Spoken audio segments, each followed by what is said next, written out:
Hi friends, it's Lisa Hetrick, illustrator for Gina K Designs, and I'm so grateful you could join me today. I have a fun card that I'm going to be sharing today, and I'm also going to be sharing a little watercolor lesson in the middle of this video.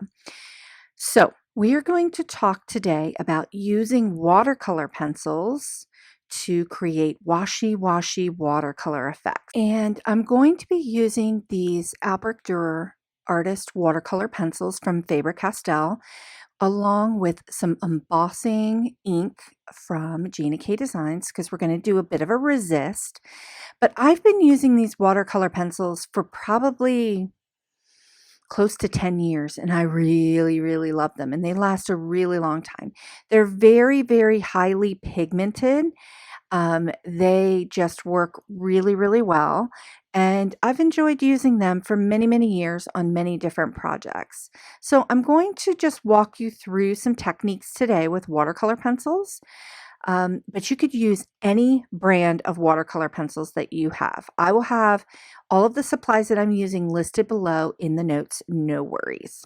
Okay, so I am starting out with a piece of heavyweight base Gina K Designs cardstock cut to an A2 size card.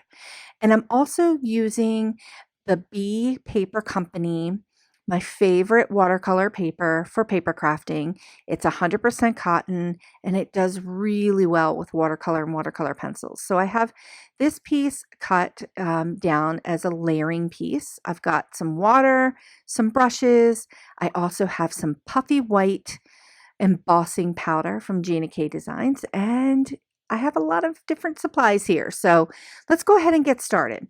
I've got the Your Wings stamp set, and we're going to be focusing on placing the wings on the outer edges. So I'm separating the wings and not completing a whole butterfly. I'm just going to go ahead and have the butterfly wings kind of go off the edge a little bit. So I'm using the Gina K Designs embossing ink, and I really love this ink. It's really nice and thick, and especially when you're working with watercolor paper, because this 100% cotton paper really just wants to suck in anything that you give it. So this embossing ink is really thick, and it sticks really well. So I'm just going to go ahead and do the embossing preparation for both sides before I do the heating with the heat emboss tool. So I'm going to go ahead and take the wings and kind of nest them on the other side. And I'm creating kind of this angled look so that I've got this nice oval space between the wings where I can put the sentiment. So I'm just repeating over on the left with some embossing ink and getting that down and just kind of creating that angled look there, and using my puffy white embossing powder and just tapping that in and just tapping all the excess off. And I'll just use a little brush here and there if I've got a little bit of excess, but I don't mind getting a little bit of excess here and there. I just think it kind of makes it look kind of funky if you've got a little extra embossing powder in places where it shouldn't be, but that's okay. Okay, so I just went ahead and I did heat it up, and now we're going to move on to the watercoloring.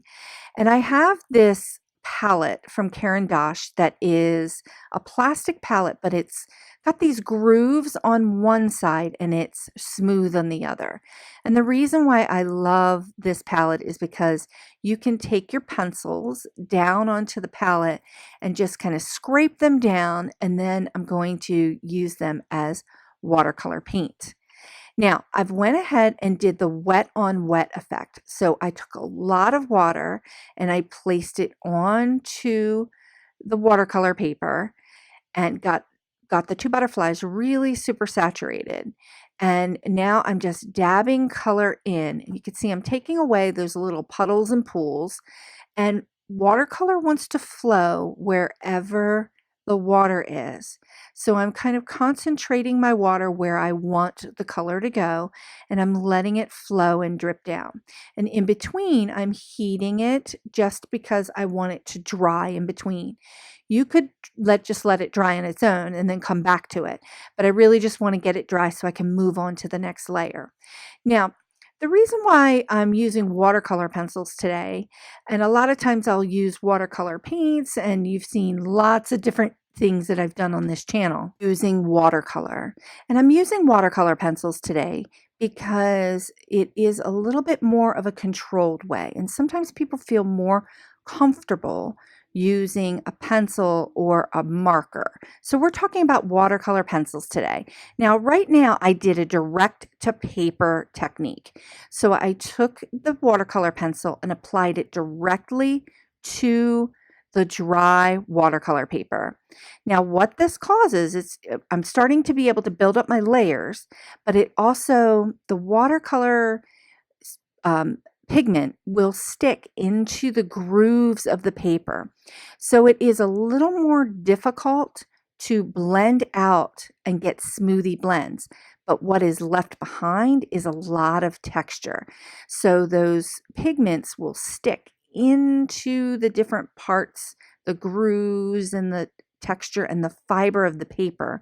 So you can start to get a mixture of a smoothie blend of color and get some built-in texture on top. So I'm going to go ahead and heat this up a little bit just so I can dry it off, as you've seen me add layers between adding direct to paper and also dipping my brush into the palette and then adding it, just dropping the color in. So you can see that the watercolor pencil color is extremely vibrant, and the Albrecht Durer pencils are really highly pigmented. I've really enjoyed using them. So I'm just wiping off the embossed areas, and you can see, I'm going to pull it a little closer. You can see that texture there from the direct to paper, and I'm really, really digging that because you get a nice mixture here of doing smoothie watercolor blends along with getting a lot of texture. So I'm adding a little bit more here direct to paper and adding another layer. So watercolor pencils work very much like watercolor, where you can build up your layers. You can see that texture and how that pigment is sticking inside of the different grooves of the paper, and it creates this kind of chunky, bumpy look and feel, which is kind of nice, and it just creates a whole nother level of dimension for your coloring and your card making without adding a lot of weight. So I'm going in between the lines here, and I'm just adding a little more color. So I'm dipping my brush into the water and dipping it onto the palette. And you can see that a little tiny bit of that watercolor pencil goes a long way. And you can see that my pencils are really long. I've used them for years, and I've used very, very little of pigment because I kind of use them in this way, where I'll use them down onto the palette or I will use them direct to paper. So I'm going ahead and doing direct to paper in this other butterfly wing, and you can see in that upper left, that upper right hand side here, a little bit of that paper was a little bit wet when I added the direct to paper. So the texture, it just took that texture right in. So I've got these hard lines, and that's okay. I'm not upset with it. So I'm going to get into a little bit of a watercolor lesson in this next section and talk and really just kind of break down these watercolor pencils a little bit more and talk to you about the techniques. So I've got my blue watercolor pencil, and here is the direct to paper technique. So I will take the pencil and I'll lay it on on its side, because you're able to get a more even application of color if you lay it on the side. If you do it from the top, you're going to kind of embed some indents into the watercolor paper, and you don't want to do that. So laying the watercolor pencil on its side and just applying the color, and now I'm just adding water, and you can see how that pigment will break down and it really flows. So when you're doing this direct to paper, you can get some smooth effects, but you can also see some granulation here because that pigment wants to stick a little bit into the fibers and of the paper. So using your brush and using your water, you can just kind of smooth it out. You can also take some of it away. So this is a really intense amount of color. This direct to paper is really fun to do, but you've got to remember that when you're applying the watercolor pencils to the paper, there will be a tendency for the pigments to get lodged into the fibers. Okay, so now I'm going to do dry on wet. So I'm wetting the paper, and then I'm going to take my pencil and I'm going to apply color into the paper. And you can see that the paper is absorbing the pigment from the pencil, but it's also getting caught in those grooves of the paper. So it's a little less smooth than what I've done over here on the left. It's a little more chunky, but there's a lot more texture. So that is dry on wet. So I applied water to the paper first, and then I went ahead and put some color on top of it. And because you're activating it right from the pencil, you're going to get some of those grooves and some of that pigment that's going to stick into the hills and valleys of the watercolor paper. And this is a really great way to add additional texture to your project. And I'm digging it. I love it. Okay, so the next technique that we're going to do here is painting direct to paper. So going to be utilizing that palette that I have above the paper here, where I've applied my watercolor pencil directly to the palette, and I'm going to break it down on the palette with my brush and water, and then I'm going to go ahead and paint it directly to the paper. So this is a great way to use your watercolor pencils to build up layers, to use your watercolor pencils as a watercolor paint. So if you're really still trying to get comfortable with watercolor, and you feel more comfortable with trying out using watercolor pencils first, you can use your watercolor pencils as watercolor paint. And you can see that I put a little bit down here on the paper, and then I just added some water to it. And you can see that I lifted it up with a brush and I just started to use it as paint. So I've taken a little bit here, a little bit of this blue, and I've put it down on that palette that I have. And this is just a really neat little invention from Caran d'Ache. It's really inexpensive palette that can be used for markers as well. But this little rough side just kind of enables you to take a little bit, get a little bit of the pigment off so that you can use it as paint. So you can see I'm adding some water to this. And now I'm using my watercolor pencil pigment as paint, and I'm painting direct to paper. And this would be, you would use the same kind of techniques that you would if you were using your watercolor pan sets or your watercolor tubes. So you can really make your watercolor pencils go a long way. And you can also mix your colors here right on your palette. Now, you don't need this little textured palette to do this technique. You can take a piece of watercolor paper and you could scratch down some of the color, and then you could add a little bit of water and you can dip it in and then use that as your palette. Easy peasy. But I just like to share these little fun finds that I find that really helpful when I'm doing my work and doing some of my paper crafting. Okay, so these are the 3 techniques that you can do with your watercolor pencils to create that washy watercolor effects. So we have direct to paper, we have dry on wet, which creates a lot of fun texture, and we have painting direct to paper, which is more of like a traditional kind of watercoloring. But you can use your watercolor pencils to create these watercolor effects. So again, if you're really just getting started out with watercolor and you have a set of watercolor pencils, give this a go and try these techniques. Okay, so we're going to go ahead and move on. And I wanted to pull back and show you that upper butterfly here where that texture really embedded into the watercolor paper. I don't love it, but I'm going to love it and I'm going to learn to love it. But that, you can see that that paper was wet and I added the pigment to the paper so it really just immediately embedded. And these watercolor pencils, this particular brand is permanent once it dries. So you can't go back and lift up a lot of color and move it around. But once it gets embedded into the indents of that watercolor paper, it becomes kind of permanent texture there. But I've got a couple things that I'm going to do to just kind of change things up a little bit. I'm going to go ahead and adhere this base to the card so that we can prepare to put the sentiment inside the center here.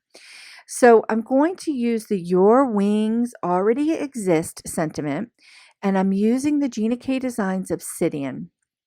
And I'm going to go ahead and ink this up 3 times. Now, I have used the Obsidian ink, the Obsidian amalgam, with sentiments that are a lot more simplified than this sentiment, and I can do it on watercolor in one pass.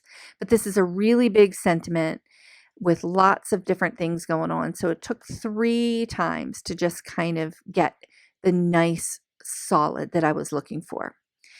And I went ahead and put a little bit of the Gina K tape on the back of the watercolor paper and adhered it to the watercolor base, the heavyweight base cardstock, excuse me.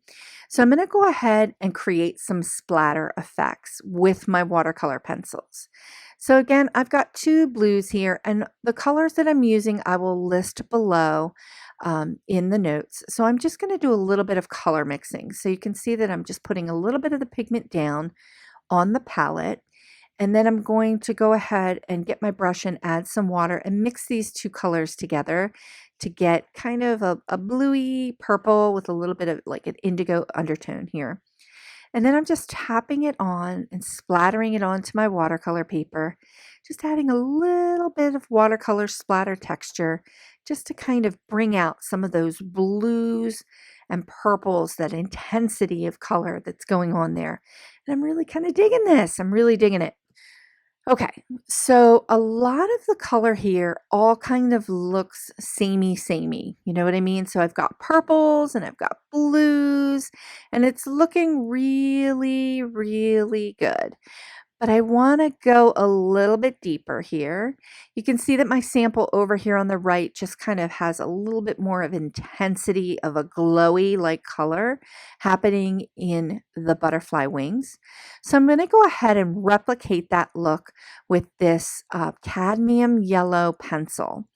So again, this is a watercolor medium, so you can use these watercolor medium to layer color on top, but it's also going to mix with the colors underneath.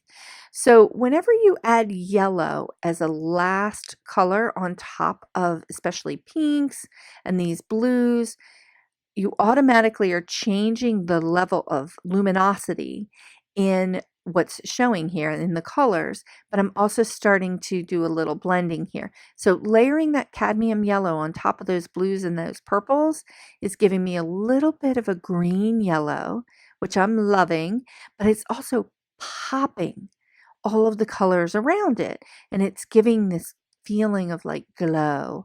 And you can see I'm going in with a little bit of that blue purple that I had mixed up and just kind of dabbing it in a couple areas just to create more luminosity in the watercolor.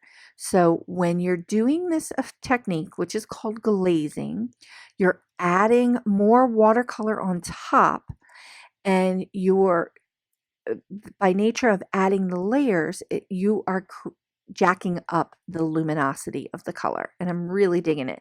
So I'm just going to add a little bit of this cadmium yellow here, but be mindful that it is going to try to turn everything to green because it's mixing with the blue. So blue and yellow make green. So, but the luminosity here is just gorgeous, and I am really digging the way this card came out. Here's a final look at the card, and I am loving it. I hope you enjoyed today's card tutorial and the watercolor lesson in the middle. Thanks so much for joining me. Please consider sharing the joy by liking this video and subscribing to this channel. Thanks so much for watching, and I'll see you next time.